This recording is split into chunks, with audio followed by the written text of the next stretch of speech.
Hi everyone, exam medicine channel में आप सभी का स्वागत है।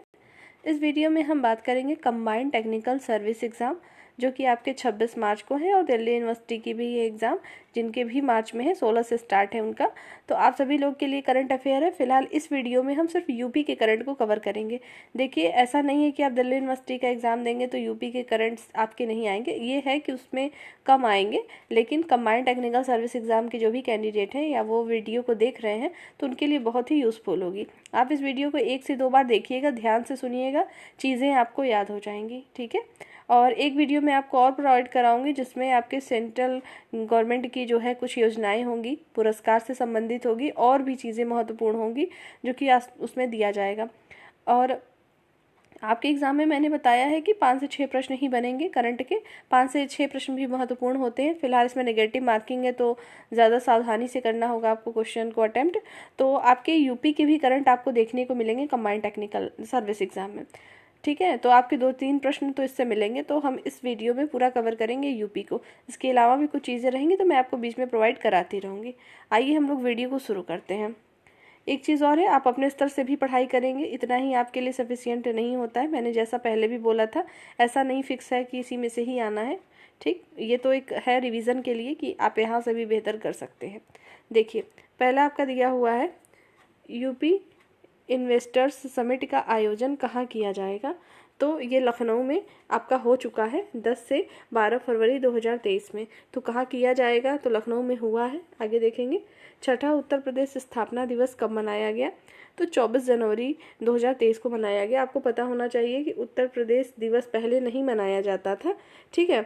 ये आपका बाद में योगी जी जब यहाँ पे मुख्यमंत्री बने, फिर उसके बाद से चीज़ें यहाँ पे मनाई जाने लगी। तो 24 जनवरी से जो है उत्तर प्रदेश दिवस मनाया जाता है, स्थापना दिवस। उत्तर प्रदेश दिवस 2023 का मुख्य विषय क्या था, ठीक है, विषय या थीम कह सकते हैं। तो निवेश और रोजगार, निवेश और रोजगार जो है इसका मुख्य विषय था। पहला उत्तर प्रदेश दिवस कब मनाया गया था, तो देखिए वर्ष 2018 को इसका प्रारंभ हुआ था, और छठा कब था, 2023 में, जो कि मनाया गया। आगे देखते हैं, प्रधानमंत्री द्वारा सांसद खेल महाकुंभ का उद्घाटन कहाँ किया गया है, तो बस्ती में किया गया है। प्रधानमंत्री द्वारा सांसद खेल महाकुंभ का उद्घाटन कहाँ किया गया, तो बस्ती। जितने भी आपको चीज़ें मिलेंगी ये सब आपको यूपी में मिलेंगी, ठीक है। फैज़ाबाद की तरफ है आपका बस्ती, आप सब परिचित होंगे, अयोध्या से परिचित होंगे। आगे देखते हैं, मुख्यमंत्री योगी आदित्यनाथ द्वारा गंगा पर चलित प्रदर्शनी अर्थ गंगा का उद्घाटन कहाँ किया गया। तो ध्यान रखेंगे, पूछा जा सकता है अर्थ गंगा कहाँ से जुड़ी हुई है, तो आप बताएंगे वाराणसी। आपको प्रयागराज भी दे सकता है ऑप्शन में, लेकिन वाराणसी सही होगा। आगे बढ़ते हैं, देखिए दिया हुआ है, उत्तर प्रदेश के किन 4 शहरों में G20 की 11 बैठकों का आयोजन किया जाएगा। आपको पता होगा कि G20 की बैठक शुरू हो चुकी है, ठीक है, 2 दिन की थी। आपको मैंने इसके लिए वीडियो भी बताया था। फिलहाल उन शहरों के नाम जान लीजिए, लखनऊ, वाराणसी, आगरा और गौतम बुद्ध नगर। आगे बढ़ते हैं, राज्य सरकार ने आम जनमानस की G20 में सहभागिता सुनिश्चित कराने के लिए किस वाकाथॉन का आयोजन किया है, तो उसका नाम है रन फॉर G20। आगे देखते हैं, भारतीय वायुसेना में जो है फाइटर पायलट बनने हेतु चुनी जाने वाली देश की पहली मुस्लिम लड़की कौन बनी है, तो बनी है सानिया मिर्ज़ा, उनका नाम है। ये मिर्ज़ापुर उत्तर प्रदेश की हैं। ये इंपॉर्टेंट 2 चीज़ों से होता है। एक तो पहली बात ये है कि ये देश की पहली बनी है, ठीक। दूसरी बात ये है कि ये यूपी की हैं, तो यूपी से पूछा जाएगा तो नाम याद रखेंगे, सानिया मिर्ज़ा नाम है, मिर्ज़ापुर की हैं, उत्तर प्रदेश से। लिंक कर सकते हैं मिर्ज़ापुर और मिर्ज़ा उनके टाइटल से, तो आपको ये चीज़ें याद होंगी। आगे देखते हैं, भारत के किस राज्य के मेडिकल कॉलेज में ई सुश्रुत अस्पताल प्रबंधन सूचना प्रणाली का उद्घाटन किया गया है, तो उत्तर प्रदेश, 26 दिसंबर 2022। आगे देखेंगे, उत्तर प्रदेश के किस केंद्रीय जेल में कैदियों को परोसे जाने वाले उच्च गुणवत्ता वाले खाने को 5 स्टार रेटिंग प्रदान करी गई है, बुलंदशहर। मोस्ट इंपॉर्टेंट प्रश्न है, ध्यान रखेंगे कि उत्तर प्रदेश का ऐसा कौन सा जेल है जहां कैदियों को जो खाना परोसते हैं, खाना देते हैं, उसको 5 स्टार की रेटिंग मिली है, तो वो है बुलंदशहर। यह रेटिंग जो है किसके द्वारा प्रदान करी गई है, ये देखेंगे। आप जब भी कोई प्रोडक्ट खरीदते हैं तो उसमें ये जरूर आपको लिखा हुआ मिलता है, भारतीय खाद्य सुरक्षा और मानक प्राधिकरण द्वारा मिला है। आगे देखिए, महाकवि सुब्रमण्यम भारतीयार की 141वीं जयंती पर उनकी प्रतिमा का अनावरण कहाँ किया गया है? तो वाराणसी में किया गया है। 141वीं जयंती थी, किसकी थी? तो महाकवि सुब्रमण्यम भारतीयार की। आगे देखते हैं, भारत सरकार ने किन 7 शहरों में मुख्यालय के साथ क्षेत्रीय सांस्कृतिक केंद्र ZCC स्थापित किए हैं? तो आइए देखते हैं कौन कौन से शहर हैं वो हैं आपके प्रयागराज, पटियाला, नागपुर, उदयपुर, कोलकाता और दीमापुर और जो है तंजावुर, इतने हैं। ठीक है, शहरों के नाम दिए गए हैं। आगे बढ़ते हैं, चूँकि इसमें प्रयागराज का नाम है और प्रयागराज आपको यूपी में है, तो इस चीज़ों को याद रखना है आपको। आगे देखिए, अगला प्रश्न दिया है, केंद्रीय मंत्री अनुराग ठाकुर द्वारा किस शहर को स्वच्छता अभियान कार्यक्रम स्वच्छ भारत 2022 की शुरुआत की गई थी? तो प्रयागराज, 1 अक्टूबर 2022 में। आपको लगभग 6 से 8 महीने तक का करंट पढ़ना है, क्योंकि मार्च में एग्जाम है, तो मार्च और फरवरी को आप छोड़ सकते हैं, जनवरी तक आप पढ़ लीजिएगा, कवर हो जाएगा। आगे देखते हैं, सर सैयद उत्कृष्टता पुरस्कार 2022 किससे प्रदान किया गया है? तो प्रोफेसर बारबरा मेटकॉफ को, अमेरिकी इतिहासकार है, इन्हें किया गया है। यह पुरस्कार किसके द्वारा प्रदान किया गया है? तो अलीगढ़ मुस्लिम विश्वविद्यालय द्वारा किया गया है। ज़्यादा इम्पॉर्टेंट ये है कि आप इस पुरस्कार का नाम याद रखें कि कौन सा पुरस्कार दिया गया है, किसको दिया गया है। ये नहीं भी याद रहेगा तो चलेगा, पूछा जाएगा कि किस यूनिवर्सिटी द्वारा दिया गया है, तो यूपी का चूँकि अलीगढ़ मुस्लिम विश्वविद्यालय है, इसलिए इम्पॉर्टेंट है ये प्रश्न। आगे देखेंगे, दिव्य दीपोत्सव 2022 हेतु मोबाइल ऐप एवं प्रतीक चिन्ह मतलब लोगों का विकास किसके द्वारा किया गया है? तो डॉक्टर राम मनोहर लोहिया अवध विश्वविद्यालय अयोध्या द्वारा किया गया था। आगे देखेंगे, 36वें राष्ट्रीय खेल 2022 की पदक तालिका में उत्तर प्रदेश का कौन सा स्थान रहा है? तो 8वां स्थान था, ध्यान रखेंगे, इम्पोर्टेंट है। फिर से देख लीजिए कि जो 36वां राष्ट्रीय खेल हुआ है 2022 की पदक तालिका में उत्तर प्रदेश का कौन सा स्थान रहा था? तो 8वां स्थान था। ये कब से कब तक हुआ था? तो 29 सितंबर से 12 अक्टूबर को हुआ था। उत्तर प्रदेश ने कुल कितने पदक जीते? तो कुल 56 पदक जीते, जिसमें से 20 स्वर्ण, 18 रजत और 18 कांस्य थे। 35 किलोमीटर पैदल चाल में नया राष्ट्रीय रिकॉर्ड किसने बनाया था? तो एथलीट राम बाबू ने बनाया था, ये उत्तर प्रदेश के ही हैं। आगे देखेंगे, प्रदेश की किस एथलीट ने राष्ट्रीय खेल 2022 में 2 स्वर्ण पदक जीते हैं? तो मेरठ की हैं पारुल चौधरी। देखिए, एथलीट की 5000 मीटर तथा 3000 जो है स्टीपलर चेज में इन्होंने जीता है। आगे देखेंगे, दिल्ली में आयोजित आरोग्य मंथन कार्यक्रम 2022 में उत्तर प्रदेश को प्रदान किया गया है। तो कौन सा पुरस्कार इन्हें प्रदान किया गया है आरोग्य मंथन कार्यक्रम में? तो इनको जो पुरस्कार दिया गया है तो आयुष्मान उत्कृष्ट पुरस्कार 2022। आगे देखेंगे, देखिए आगे दिया हुआ है, फिल्म विकास परिषद उत्तर प्रदेश के अध्यक्ष एवं प्रसिद्ध हास्य कलाकार जिनका निधन हो गया, उनका क्या नाम था? राजू श्रीवास्तव। आप सब लोग अच्छे से परिचित होंगे, क्योंकि ये उत्तर प्रदेश के अध्यक्ष एवं प्रसिद्ध हास्य कलाकार रह चुके हैं, इसलिए जानते रहिए। आगे देखेंगे, IDF वर्ल्ड डेयरी समिट 2022 का जो है शुभारंभ कहाँ से हुआ था? तो गौतम बुद्ध नगर से हुआ था। इस समिट का शुभारंभ किसके द्वारा किया गया? तो प्रधानमंत्री नरेंद्र मोदी द्वारा किया गया था। प्रदेश सरकार द्वारा राष्ट्रीय पोषण माह 2022 का शुभारंभ कब किया गया? मोस्ट इम्पॉर्टेंट है, ध्यान रखेंगे। तो 16 सितंबर 2022 को। आपको ये बात भी पता होनी चाहिए, स्टैटिक जीके में ध्यान रखेंगे। पोषण माह, जो पोषण शुरू किया गया है अभियान, ठीक है, ये जो पहले मिड डे मील था, मध्याह्न भोजन, उसी का ही वर्जन है, उसी का नाम परिवर्तित किया गया। आगे देखते हैं, गुवाहाटी में आयोजित 75वीं सीनियर नेशनल एक्वेटिक्स चैंपियनशिप 2022 की पदक तालिका में उत्तर प्रदेश का कौन सा स्थान था? तो 9वां स्थान था। उत्तर प्रदेश ने कुल कितने पदक जीते? तो इसमें 4 पदक जीते हैं, जिसमें से 1 स्वर्ण, 1 रजत और 2 कांस्य है।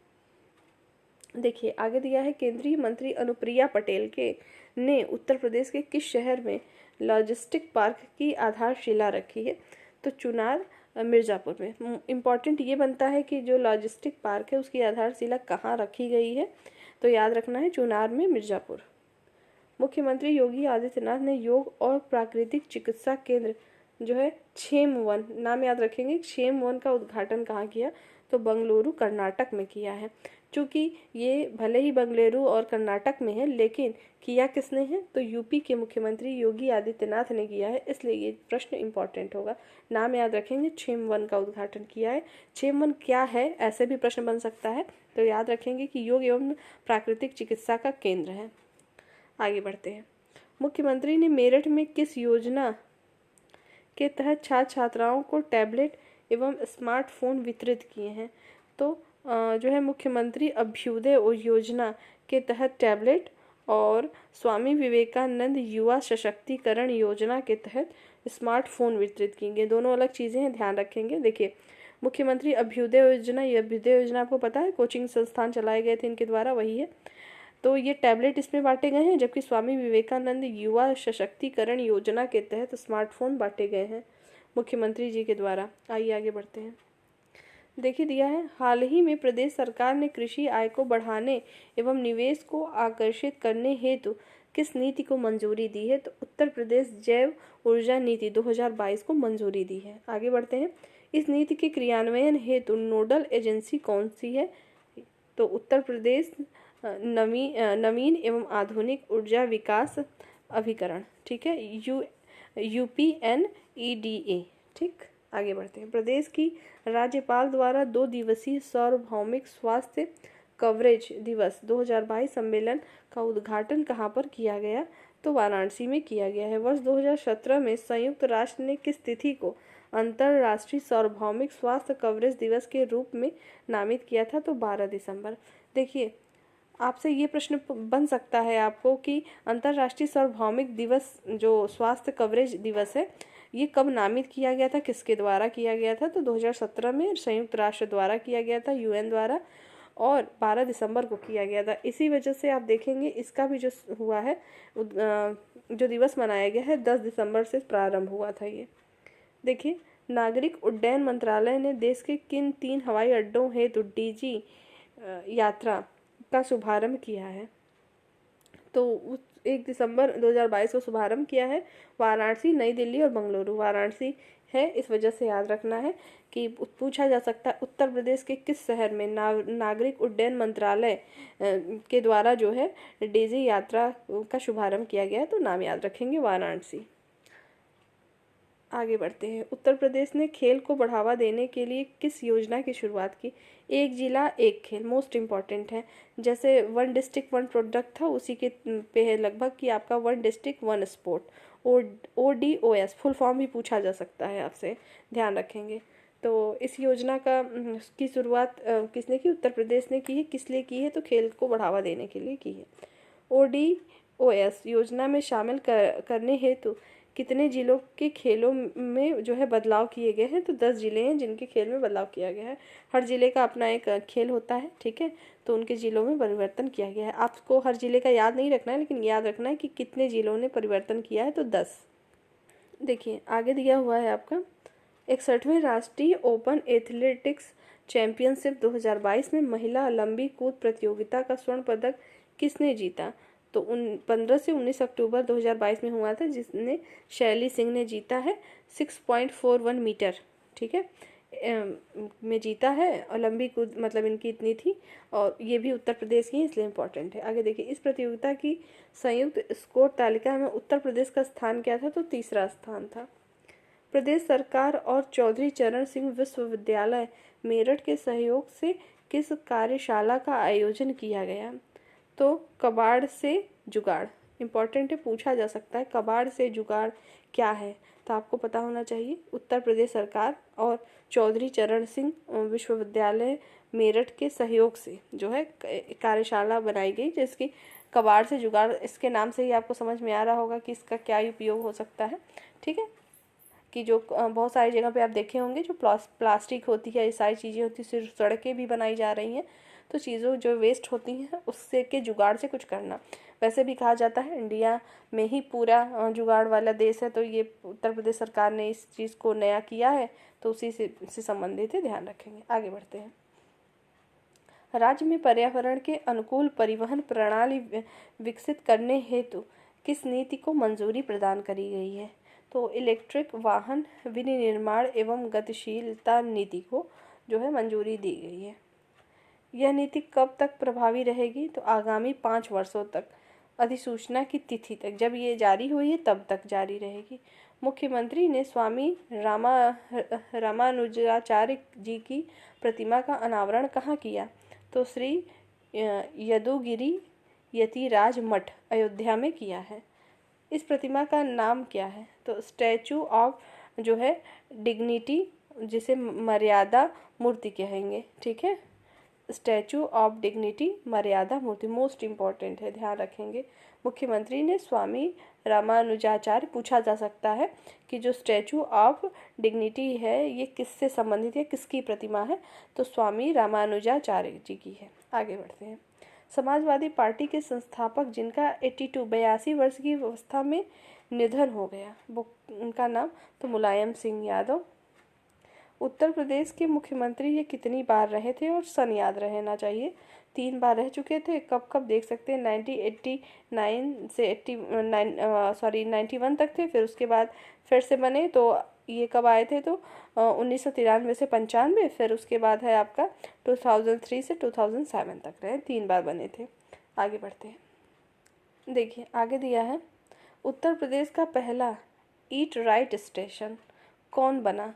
तो प्रयागराज जंक्शन बना है। राज्यपाल द्वारा डॉक्टर राम मनोहर लोहिया अवध विश्वविद्यालय का कुलपति किसे नियुक्त किया गया है? तो प्रोफेसर प्रतिभा गोयल।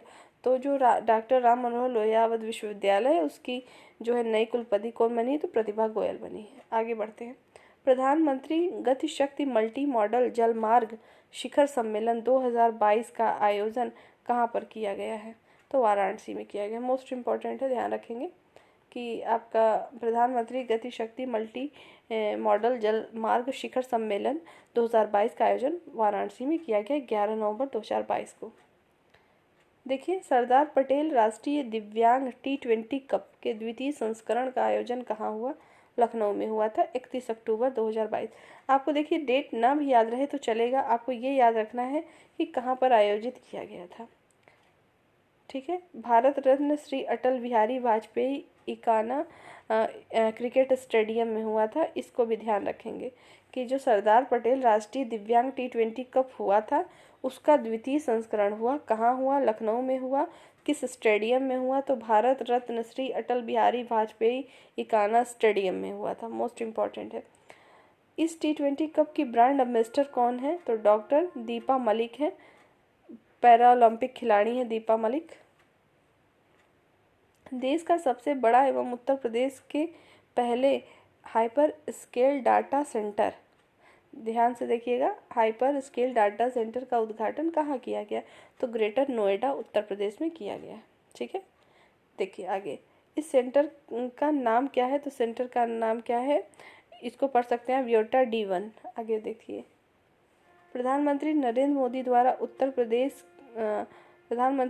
मोदी द्वारा जो है उत्तर प्रदेश की किस धार्मिक नगरी में भगवान श्री राम के प्रतीक स्वरूप का राज्याभिषेक और दीपोत्सव 2022 को किया गया? तो आप लोग नाम से श्री राम का नाम आया तो समझ गए ही होंगे कि अयोध्या होगा, ये आपको याद रह सकता है। इस जो है ये याद रखेंगे कि कौन से नंबर का था, मतलब जब से यूपी गवर्नमेंट आई है, योगी जी की गवर्नमेंट आई है, तब से अयोध्या पे ज़्यादा चीज़ों का ध्यान देने लगा है सब लोग, तो इसलिए महत्वपूर्ण होता है कि कौन सा दीपोत्सव था। तो 6वें नंबर का था। तो कुल कितने दीप प्रज्वलित किए गए थे? आप देख सकते हैं 15.76 लाख, ठीक है, जिसका गिनीज वर्ल्ड रिकॉर्ड में भी दर्ज किया गया है। आगे देखते हैं। आगे देखिए दिया हुआ है, काशी तमिल संगमम का आयोजन कहाँ किया गया? तो वाराणसी में। इस कार्यक्रम के लिए कार्यान्वयन एजेंसी कौन थी? तो IIT मद्रास और BHU। UNESCO India Africa hackathon का उद्घाटन कहाँ पर किया गया है? यूनेस्को इंडिया अफ्रीका हैकथॉन का उद्घाटन कहाँ किया गया है? 22 नवंबर 2022 को, तो गौतम बुद्ध विश्वविद्यालय ग्रेटर नोएडा में। इस हैकथॉन का आयोजन किसके द्वारा किया गया है? तो केंद्रीय शिक्षा मंत्री और SICTI और यूनेस्को के इनोवेशन सेल द्वारा। किस भारतीय सार्वजनिक क्षेत्र की इकाई ने गुणवत्ता नियंत्रण परिधि पर 47वें अंतर्राष्ट्रीय सम्मेलन में स्वर्ण पदक जीता? तो NTPC ऊंचाहार, उत्तर प्रदेश। ऊंचाहार आपको पता होना चाहिए, रायबरेली में पड़ता है। देखिए, और जो इसका अंतर्राष्ट्रीय जो सम्मेलन था 2022 का आयोजन कहाँ पर हुआ था? तो जकार्ता, इंडोनेशिया में हुआ था। देखिए, और दिया हुआ है आपका कि जो है ICQCC, मतलब ये जो अंतर्राष्ट्रीय सम्मेलन हुआ 2022 है, तो क्या थीम थी? तो गुणवत्तापूर्ण प्रयासों के माध्यम से बेहतर निर्माण। आगे बढ़ते हैं। देखिए, दिया हुआ है राज्य को धार्मिक आध्यात्मिक यात्रा हब बनाने के लिए यूपी, यहाँ पे के रहेगा, के लिए यूपी कैबिनेट ने मंजूरी प्रदान की है। नई पर्यटन नीति के तहत मंजूरी प्रदान करी है। यहाँ पे इमेज थोड़ा आपको ब्लर दिख रहा होगा, मैं पढ़ रही हूँ, आपको समझ में आ जाएगा। राज्य की स्वास्थ्य प्रणाली को मजबूत और पैरामेडिकल शिक्षा की गुणवत्ता में बदलाव लाने हेतु किस जो है मिशन का शुभारंभ किया गया? तो मिशन निरामया। याद रखेंगे, पूछा जा सकता है मिशन निरामया किस गवर्नमेंट की है? तो यूपी गवर्नमेंट की है। तो उसमें क्या है? स्वास्थ्य प्रणाली को मजबूत करने के लिए और पैरामेडिकल शिक्षा की गुणवत्ता में बदलाव करने के लिए ये आयोजन प्रारंभ किया गया, मिशन निरामया। आगे बढ़ते हैं। लखनऊ में जो है भिक्षा से शिक्षा की ओर। देखिए, लखनऊ में जो है भिक्षा से शिक्षा की ओर कार्यक्रम का आयोजन किस संस्था द्वारा किया गया? तो उम्मीद। इस कार्यक्रम का आयोजन भारत सरकार की किस परियोजना के अंतर्गत हो रहा है? तो स्माइल। ठीक है, आगे बढ़ते हैं। देखिए, आपको यहाँ स्माइल का फुल फॉर्म भी पूछा जा सकता है, इसलिए ध्यान रखेंगे। सपोर्ट फॉर मार्जिनलाइज्ड जो है individuals for livelihood and enterprise. आगे देखिए, स्वच्छ सर्वेक्षण SS 2022 रैंकिंग में उत्तर प्रदेश का जो है उत्तर प्रदेश के बारे में है कि मतलब क्या रहा था इसका रैंकिंग। आगे देखिए, इसमें दिया है SS मतलब स्वच्छ सर्वेक्षण 2022 में उत्तर प्रदेश ने कुल कितने पुरस्कार जीते? तो 12 जीते हैं। किस शहर मतलब 3 से 10 लाख जनसंख्या की श्रेणी में, मतलब वो यूनिट बनाई गई है कि इतने जनसंख्या के बीच में को फास्ट मूविंग मीडिया जो है सीट का पुरस्कार मिला है? तो मुजफ्फरनगर को मिला है। उसी प्रकार से यही जो SS है, मतलब आपका दिया है स्वच्छ सर्वेक्षण में ही 3 से 10 लाख जनसंख्या श्रेणी में किस शहर को सेल्फ सस्टेनेबल सिटी का पुरस्कार दिया गया है? तो वो है नोएडा। 10 से 40 लाख जनसंख्या की श्रेणी में किस शहर को फास्ट मूविंग बिग सिटी का पुरस्कार मिला है? तो वो है मेरठ। ठीक है, आपको यह याद रखना है, क्योंकि ये जितने भी हैं, चाहे मुजफ्फरनगर, नोएडा और मेरठ, ये सभी उत्तर प्रदेश से के हैं, इस वजह से आप यहाँ से प्रश्न बन सकते हैं। आगे बढ़ते देखिए, दिया हुआ है इंडिया स्मार्ट सिटीज़ जो है अवार्ड्स प्रतियोगिता 2020 में सर्वश्रेष्ठ राज्य का पुरस्कार किसे प्रदान किया गया था? तो उत्तर प्रदेश। वाराणसी ने जल एवं स्मार्ट सिटीज लीडरशिप पुरस्कार श्रेणी में कौन सा स्थान हासिल किया है? तो जो वाराणसी ने जल के लिए पहला स्थान और स्मार्ट सिटी लीडरशिप पुरस्कार के लिए जो है दूसरा स्थान प्राप्त किया है। राज्य ऊर्जा और जलवायु सूचकांक राउंड 1 में उत्तर प्रदेश को किस श्रेणी में शामिल किया गया है? तो लक्ष्य प्राप्तकर्ता जो है अचीवर में शामिल किया गया है। इस सूचकांक में प्रदेश ने कौन सा स्थान प्राप्त किया? तो 13वां किया। स्कोर कितने थे? तो 41 स्कोर किया है इसने। सूचकांक का शुभारंभ किसके द्वारा किया गया था? तो नीति आयोग द्वारा किया गया था। राज्य सरकार ने प्रदेश के किस शहर में राष्ट्रीय रोग नियंत्रण केंद्र NCDC की स्थापना को मंजूरी प्रदान करी है? तो लखनऊ। वैक्यूम आधारित सीवरेज अपनाने वाला भारत का पहला शहर कौन सा है? तो आगरा है, उत्तर प्रदेश। देखिए, आगे दिया है तीसरे राष्ट्रीय जल पुरस्कार समारोह में उत्तर प्रदेश को कौन सा पुरस्कार प्राप्त है? तो पहला। आगे देखेंगे, उत्तर प्रदेश को यह पहला पुरस्कार किस श्रेणी में दिया गया? तो सर्वश्रेष्ठ राज्य के लिए मिला है। मोस्ट इम्पॉर्टेंट हो जाता है कि जो तीसरा जल पुरस्कार समारोह हुआ है तो उसमें कौन सा जो है पुरस्कार इसे प्राप्त हुआ है? तो पहला। लेकिन किस लिए ये मिला है पहला पुरस्कार? सर्वश्रेष्ठ राज्य के लिए। उत्तरी क्षेत्र में सर्वश्रेष्ठ जिले का प्रथम पुरस्कार किसे मिला है? तो मुजफ्फरनगर को मिला है। उत्तरी क्षेत्र में सर्वश्रेष्ठ गांव पंचायत का तीसरा पुरस्कार किसे मिला है? तो बलुआ वाराणसी को मिला है। बलुआ जगह है वाराणसी में। ठीक है। उत्तर प्रदेश की 18वीं विधानसभा का निर्विरोध अध्यक्ष किसे चुना गया? तो सतीश महाना को चुना गया है। हिंदी साहित्य सम्मेलन के वार्षिक अधिवेशन का आयोजन कहाँ किया गया? तो प्रयागराज उत्तर प्रदेश में किया गया। यह इस अधिवेशन का कौन सा संस्करण था? तो 73वां था। ध्यान रखेंगे, हिंदी साहित्य सम्मेलन का कौन सा था? तो 73वां था। इसका आयोजन कहाँ हुआ? तो प्रयागराज उत्तर प्रदेश में हुआ था। उत्तर प्रदेश की किन महिलाओं को नारी शक्ति पुरस्कार से सम्मानित किया गया है? ये देखिए मोस्ट इम्पॉर्टेंट है, याद रखेंगे। पहला है आरती राणा को मिला है वर्ष 2020 में, और नीरजा माधव वर्ष 2021 के लिए मिला है नारी शक्ति पुरस्कार। आगे देखिए, उत्तर प्रदेश विधानसभा चुनाव 2022 में देश का पहला ग्रीन बूथ कहाँ पर बना? तो लखनऊ में। याद रखेंगे, पूछा ही जा सकता है ग्रीन बूथ किससे संबंधित है? तो विधानसभा चुनाव से संबंधित है। सबसे पहले कहाँ, किस राज्य में बना? तो उत्तर प्रदेश। राज्य के किस शहर में बना? तो लखनऊ। कुछ भी आपसे प्रश्न बन सकता है, तो अच्छे से इसको पढ़िए, सुनिए और याद करिए। ज़रूरी नहीं है, इस वीडियो को आप थोड़ा सा फास्ट मोड में करके आप सुन सकते हैं, 2 से 3 बार सुन सकते हैं। रोबोट के माध्यम से बच्चों का ऑपरेशन करने वाली उत्तर प्रदेश की पहली संस्था कौन है? तो वो है Sanjay Gandhi post graduate institute of medical science, Lucknow. देखिए, रोबोट के माध्यम से बच्चों का ऑपरेशन करने वाली उत्तर प्रदेश की पहली संस्था है। फरवरी में हुआ था ये, Sanjay Gandhi post graduate institute of medical science, Lucknow. आगे बढ़ते हैं।